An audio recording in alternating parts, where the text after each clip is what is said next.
आप सभी को राधे राधे, जय श्री कृष्णा। दोस्तों, देवसैनी एकादशी 5 जुलाई को 6:58 पर शुरू होगी और इस तिथि का समापन 6 जुलाई को रात 9:14 पर होगा। इसलिए जो उदया तिथि में देवसैनी एकादशी प्रारंभ होगी वो 6 जुलाई को मनाई जाएगी, अर्थात देवसैनी एकादशी का व्रत 6 जुलाई को रखा जाएगा और 7 जुलाई को 5:29 से लेकर 8:16 तक जो है पारण का समय रहेगा। देवसैनी एकादशी के दिन जिस किसी के घर में भी लड्डू गोपाल है, अगर वो लड्डू गोपाल को सुबह ब्रह्म मुहूर्त में उठाकर स्नान कराने से लेकर उन्हें विश्राम कराने तक, यानी उन्हें सुलाने तक जो है ये सेवाएं प्रदान करता है, तो चाहे वो देवसैनी एकादशी का व्रत किसी कारण से रख भी न पाए, सात्विक भोजन करते हुए लड्डू गोपाल की पूरा दिन सच्चे मन और भाव से सेवा करता है और जो सेवाएं मैं आपको बताऊंगी वो सेवाएं प्रदान करता है, तो उसे भी पूरे चातुर्मास, यानी जब हमारे विष्णु भगवान 4 मास के लिए देवसैनी एकादशी से लेकर देव उठनी एकादशी तक शयन के लिए चले जाते हैं, उस दौरान भी उसके घर में हरि की कृपा रहती है, ठाकुर जी की कृपा रहती है और उसकी हर मनोकामनाएं पूरी होती है। चातुर्मास में किसी भी संकट को भगवान विष्णु उसके घर में प्रवेश नहीं करने देते। माता लक्ष्मी सदा उसके घर में विराजमान रहकर चातुर्मास में उसकी रक्षा करती है। इसलिए वीडियो को अंत तक अवश्य ही सुनना। साथ ही साथ मैं आपको बताऊंगी देवसैनी एकादशी के दिन नीम के पेड़, नीम के पत्तों का बहुत अधिक महत्व होता है और ठाकुर जी को स्नान कराने में भी नीम के पत्तों का, नीम की उबटन का जो है इस्तेमाल किया जाता है। वह किस लिए किया जाता है यह भी मैं आपको बता देती हूँ। ठाकुर जी के मंदिर के पास एक वृद्ध महिला रहती थी। वो भगवान जी को अपने बेटे के समान मानती थी। हर दिन देखती कि ठाकुर जी को 56 प्रकार के स्वादिष्ट भोग अर्पित किए जाते थे। एक दिन उन्होंने सोचा कि इतने सारे भोजन के बाद बेटे के पेट में दर्द होता होगा। यही सोचकर वह महिला नीम के पत्तों को तोड़कर और कुछ पत्तों को पानी में डालकर लेकर मंदिर के अंदर जाने लगी। जो है नीम के पत्तों से उसने चूरन भी बनाया और भगवान को भोग के रूप में वह चूरन चढ़ाने के लिए मंदिर में प्रवेश करने लगी। जब वह महिला ठाकुर जी के मंदिर में पहुंची तो वहां पर कहते हैं द्वार पर खड़े सैनिकों ने अंदर जाने से रोक दिया। उन्होंने न केवल उसे अपमानित किया बल्कि उसके हाथ में नीम के पत्तों का जल, नीम का चूर्ण भी छीनकर फेंक दिया। यह सब देखकर वह वृद्ध महिला बहुत दुखी हो गई। उसे लगा कि अपने बेटे के लिए जो वो प्रेम पूर्वक औषधि बनाकर लाई थी उन्हें समर्पित नहीं कर पाई। अब भगवान को भी अपने भक्त का दर्द महसूस हुआ, तो उसी दिन रात के समय कहते हैं ठाकुर जी ने जो है वहां के राजा को स्वप्न में दर्शन दिए और पूरी घटना सुनाई। जब सुबह राजा उठा तो उसने मंदिर में बड़े सैनिकों को बुलाया और कहा कि तुमने एक सच्चे भक्त का अपमान किया है। मंदिर के द्वार पर ठाकुर जी के एक सच्चे भक्त का अपमान हुआ है, यह सहन नहीं किया जा सकता। राजा ने कहा कि वो स्वयं चलकर उस महिला से माफी मांगेंगे और दोबारा से चूरन बनवाकर और जल को ठाकुर जी के चरणों में समर्पित करवाएंगे। अब भगवान ने तो अपने भक्त का दर्द महसूस किया था, इसलिए इतनी बड़ी लीला रच दी थी। अब स्वयं कहते हैं कि राजा भगवान की आज्ञा का पालन करते हुए उस वृद्धा स्त्री के घर गए, उनसे माफी मांगी और आग्रह किया कि फिर से वो नीम का उबटन बनाए, नीम का चूरन बनाए और प्रेम पूर्वक ठाकुर जी के मंदिर में चलकर वहां पर चढ़ाए। महिला ने राजा की बात मानी और प्रेम पूर्वक ठाकुर जी को जो है वह नीम का उपटन, नीम का चूर्ण और नीम का जल समर्पित किया। तो इसलिए कहते हैं कि देवसैनी एकादशी पर जब भगवान 4 मास की शयन के लिए जाते हैं, चातुर्मास लगता है, उस समय ठाकुर जी के स्नान जल में अगर घर में स्थापित लड्डू गोपाल है, हम ठाकुर जी के बाल रूप की सेवा करते हैं, तो दोस्तों लड्डू गोपाल के स्नान जल में आपको नीम के पत्ते अवश्य ही डालने हैं। नीम के पत्ते डालकर, तुलसी दल डालकर लौंग का जोड़ा डालकर आपको ठाकुर जी को स्नान कराना है। लड्डू गोपाल को अगर आप बना सकते हो थोड़ा सा नीम का उबटन बनाकर उनके विग्रह पर लगाकर भी स्नान कराने से ठाकुर जी देवसैनी एकादशी पर बहुत अधिक ज्यादा प्रसन्न हो जाते हैं। अगर आप प्रेम से अपने हाथों से वृद्धा स्त्री की तरह उन्मैया की तरह उबटन बनाकर ठाकुर जी को लगाते हो तो ठाकुर जी बहुत अधिक प्रसन्न हो जाते हैं। इसलिए देवसैनी एकादशी के दिन ठाकुर जी को नीम के पत्तों से उबटन बनाकर उसमें थोड़ा सा चंदन मिलाकर लगाया जाता है। उसके पश्चात नीम के पत्तों के पानी से उसमें तुलसी दल डालकर उसमें थोड़ा सा केसर भी आप डाल सकते हो, लौंग का जोड़ा डाल सकते हो, उसमें थोड़ी सी दही भी डाल सकते हो, साथ ही साथ उसमें थोड़ा सा दूध डालकर पूरी तरह से उसे पंचामृत की तरह बनाकर ही नीम के पत्ते अवश्य डालने चाहिए। उसे ठाकुर जी को स्नान कराया जाता है, उससे ठाकुर जी बहुत अधिक प्रसन्न होते हैं और यह इस भाव से स्नान कराया जाता है कि हमारे ठाकुर जी को इन 4 मास में चातुर्मास में किसी भी प्रकार की कोई समस्या ना हो, क्योंकि नीम को औषधि के रूप में भी प्रयोग किया जाता है। इसलिए इसी भाव के साथ तो ठाकुर जी के साथ वात्सल्य भाव रखते हैं, पुत्र भाव रखते हैं, सखा भाव रखते हैं, तो उनका यह भाव होता है कि आराम से चातुर्मास लगने से पहले देवसैनी एकादशी पर ठाकुर जी को इस प्रकार से औषधि युक्त स्नान कराया जाता है। क्योंकि देखिए सारी चीजें ही औषधि में इस्तेमाल होती है। दही ले लीजिए, हल्दी ले लीजिए, इससे ठाकुर जी बहुत अधिक प्रसन्न होते हैं। उसके पश्चात ठाकुर जी को स्नान कराने के बाद उन्हें पीले रंग के वस्त्र धारण कराने चाहिए, उनका सुंदर सा श्रृंगार करना चाहिए। वैसे तो देवसैनी एकादशी पर 56 भोग लगाने की परंपरा है, क्योंकि चातुर्मास लगता है उससे पहले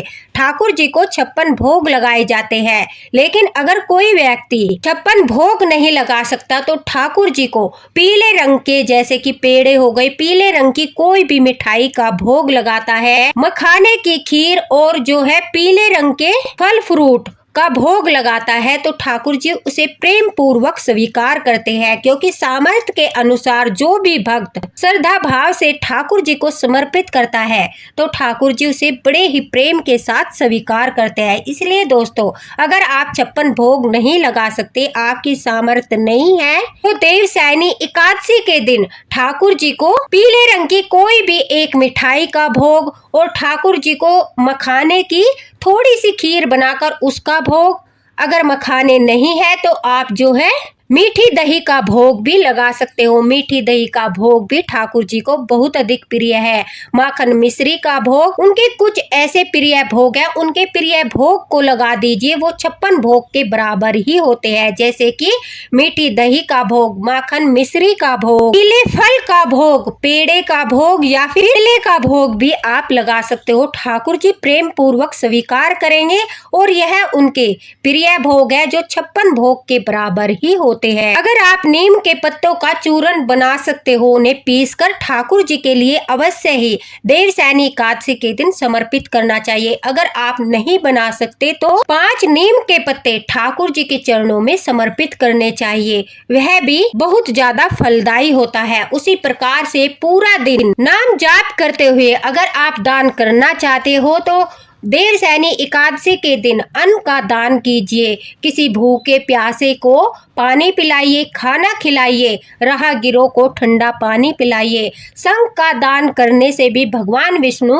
लड्डू गोपाल बहुत अधिक प्रसन्न होते हैं। आप किसी मंदिर में देवसैनी एकादशी के दिन शंख का दान भी कर सकते हो, वह दक्षिणावर्ती शंख हो या फिर सिंपल शंख हो। मौसमी फलों का दान भी आप कर सकते हो, जैसे कि आम, तरबूज इत्यादि। पीले वस्त्रों का दान करना भी बहुत ज्यादा फलदायी होता है।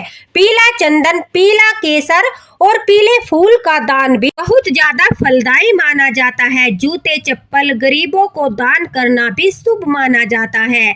तो दोस्तों, आप गौशाला में गौ दान भी कर सकते हो या फिर आप आसपास के घरों में गाय माता की सेवा करके भी दान का फल प्राप्त कर सकते हो। धार्मिक पुस्तकों का दान भी देवसैनी एकादशी के दिन किया जाता है। मिट्टी के बर्तन का दान भी हम कर सकते हैं। साथ ही साथ रोगियों को दवाई दिलाना, हॉस्पिटल में जाकर रोगियों की सेवा करना देवसैनी एकादशी पर ऐसा करने से हमें हमारे पापों से मुक्ति मिलती है। तो आप जितना चाहे, जितनी सामर्थ है, जो भी आप चाहते हो वो दान कर सकते हो। पक्षियों को दाना डाल सकते हो, पक्षियों के लिए जल रखकर, जो गली में पशु घूमते हैं उन्हें भी खाने की वस्तुएं देकर आप जो है देवशयनी एकादशी के दान का फल प्राप्त कर सकते हो। चींटियों को भी आटा डालकर आप श्री हरि की कृपा प्राप्त कर सकते हो, क्योंकि काली चींटियों को श्री हरि की सखी कहा जाता है। तो उन्हें इस दिन आटा डालने से बहुत ज्यादा फल प्राप्त होता है। तो अपनी सामर्थ्य के अनुसार देवशयनी एकादशी के दिन कुछ न कुछ दान तो अवश्य ही करना चाहिए। और सबसे बड़ी सेवा जो है ठाकुर जी को सुलाते समय की जाती है, क्योंकि इस एकादशी का नाम ही देवशयनी एकादशी है।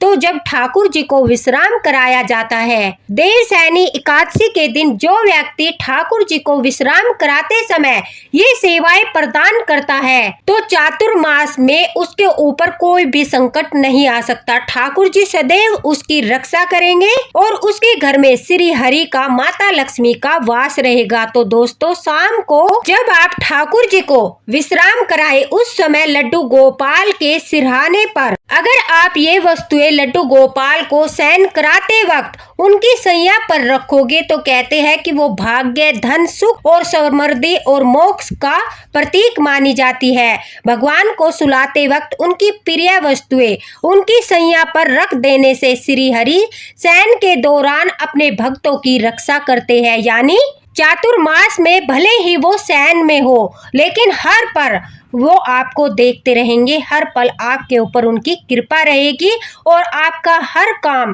बिना बाधा के पूर्ण होता रहेगा। तो आइए जानते हैं कौन सी वो प्रिय वस्तुएं हैं। लड्डू गोपाल को शयन कराते वक्त दोस्तों, सबसे पहले उनके सिरहाने पर आपको एक मोर पंख रखना है। चातुर्मास 4 महीने की अवधि होती है, जो देवशयनी एकादशी से प्रारंभ हो जाती है और इस बीच सदैव हरि की कृपा आपके ऊपर बनी रहेगी। इसलिए लड्डू गोपाल के सिरहाने पर एक मोर पंख अवश्य रखना चाहिए। ठाकुर जी को तुलसी बहुत अधिक प्रिय है, इसलिए शयन कराते वक्त उनके सिरहाने पर तुलसी के पत्ते और तुलसी दल डालकर एक जल का लोटा अवश्य रखना चाहिए। इससे उनकी नित्य उपस्थिति बनी रहेगी और वो आपकी रक्षा करेंगे।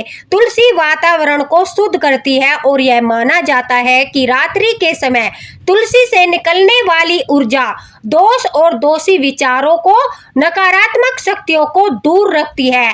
तुलसी रखने से संतान, धन और परिवार पर आपके हमेशा हरि की कृपा बनी रहेगी। देवशयनी एकादशी की रात को लड्डू गोपाल को सुलाते समय उनके नीचे पीले रंग का वस्त्र बिछाकर उन्हें आराम कराना चाहिए। थोड़े से फूल भी पीले रंग के अवश्य ही रखने चाहिए। कुछ नीम की पत्तियां भी आपको उस बिस्तरे पर रखनी चाहिए। ऐसा करने से पवित्रता और सद्गुणों की प्राप्ति होती है। यह भाव होता है कि सच्चे हृदय से हमारे ठाकुर जी विश्राम करें और कहते हैं कि इस तरह से ठाकुर जी को विश्राम कराने से सुख और समृद्धि मिलती है और सौभाग्यवर्धक होता है। ठाकुर जी की कृपा हमारे ऊपर होती है, इसलिए उनके नीचे पीला वस्त्र बिछाकर उस पर थोड़े से फूल और थोड़े से नीम के पत्ते रखकर ठाकुर जी को उनके ऊपर विश्राम कराना चाहिए। दोस्तों, ठाकुर जी को लक्ष्मीपति भी कहा जाता है। राधा रानी को लक्ष्मी जी का ही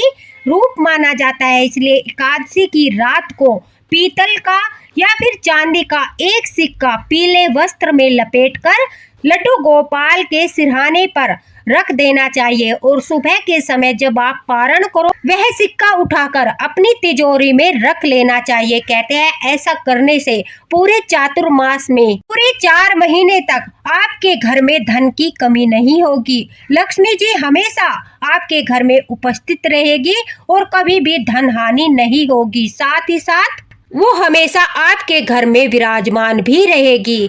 ठाकुर जी के सिरहाने पर शंख और चक्र भी रखा जाता है। देखिए, चक्र हर किसी के पास नहीं होता, इसलिए सभी के पास सिंपल शंख या फिर दक्षिणावर्ती शंख अवश्य ही होगा। इसलिए लड्डू गोपाल को रात को विश्राम कराते समय उनके सिरहाने पर एक शंख अवश्य ही रखना है। कहते हैं कि शंख रखने से नेगेटिव ऊर्जा शांत हो जाएगी। पूजा स्थल जो है जहाँ पर ठाकुर जी विश्राम कर रहे हैं, शयन कक्ष, दोनों सुरक्षित और ऊर्जावान रहेंगे। ठाकुर जी आराम से शयन करेंगे और ऐसा करने से आपको शत्रु बाधा से भी मुक्ति मिलेगी। ठाकुर जी पूरे चातुर्मास में पूरे 4 महीने तक शत्रुओं से आपकी रक्षा करेंगे, क्योंकि उनका शंख और सुदर्शन चक्र ये दोनों ही शत्रुओं से रक्षा करते हैं। तो देवशयनी एकादशी के दिन लड्डू गोपाल को शयन कराते वक्त अगर आप ये चीजें ठाकुर जी के पास रखते हो, लड्डू गोपाल को विश्राम कराते समय उनके बिस्तरे पर सुगंधित फूल, इत्र इत्यादि लगाकर बड़े प्रेम के साथ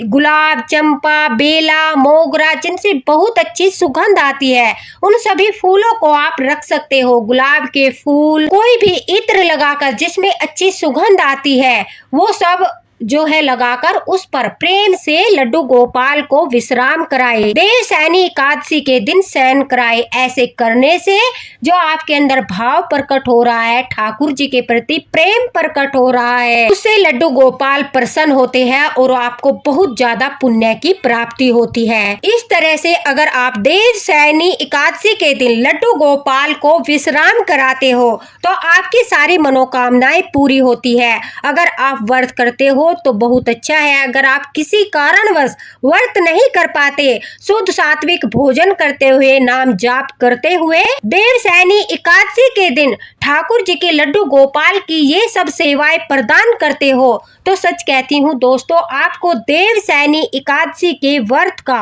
पूरा फल प्राप्त होगा। साथ ही साथ ठाकुर जी की कृपा प्राप्त होगी। देवशयनी एकादशी के दिन भूल कर भी लड़ाई झगड़ा नहीं करना चाहिए, किसी का अपमान नहीं करना चाहिए, किसी का दिल नहीं दुखाना चाहिए, जीव जंतुओं को नहीं मारना चाहिए, सबके प्रति अच्छा भाव रखना चाहिए। जब भी आपका मन विचलित हो या कोई नेगेटिव बात आपके मन में आए, उस समय आप तुरंत से ठाकुर जी का नाम जाप करना शुरू कर दीजिए, राधे राधे का जाप करना शुरू कर दीजिए, यानी अपने मन को दूसरी दिशा में मोड़ दीजिए। ठाकुर जी की कृपा बहुत ज्यादा प्राप्त होती है। लड्डू गोपाल भक्त निशा जी ने भी हमारे साथ अपना यह अनुभव शेयर किया है कि देवशयनी एकादशी के दिन उन्होंने जब ठाकुर जी को उनकी प्रिय वस्तुओं के साथ शयन कराया तो रात के समय उन्हें ठाकुर जी का दर्शन भी हुआ। उस दर्शन को पाकर वो धन्य हो गई और वह कहती है कि वह अनुभव जो ठाकुर जी के दर्शन का था शब्दों में बयान नहीं किया जा सकता। तो दोस्तों, अगर आप भी ठाकुर जी का दर्शन पाना चाहते हो, ठाकुर जी की कृपा प्राप्त करना चाहते हो तो देवशयनी एकादशी के दिन लड्डू गोपाल को शयन कराते वक्त उनके पास उनकी यह प्रिय वस्तुएं अवश्य रखिए, आपको कृपा प्राप्त होगी। अगर देवशयनी एकादशी को लेकर आपके मन में कोई भी बात है तो आप कमेंट बॉक्स में पूछ सकते हो, आपको रिप्लाई अवश्य ही मिलेगा। आप सभी को देवशयनी एकादशी की हार्दिक शुभकामनाएं। वीडियो को ज्यादा से ज्यादा शेयर करें ताकि सभी लड्डू गोपाल भक्तों तक वीडियो पहुंचे और वो प्रेम पूर्वक देवशयनी एकादशी के दिन लड्डू गोपाल को सेवाएं प्रदान करके उनकी कृपा प्राप्त करें। दोस्तों, वीडियो को लाइक अवश्य कर देना और हमारे साथ बने रहना। इसी तरह ठाकुर जी आपका मार्गदर्शन करते रहेंगे। इसी के साथ राधे राधे, हरे कृष्णा। मिलते हैं अगले वीडियो में अगली लीला कथा के साथ। राधे राधे।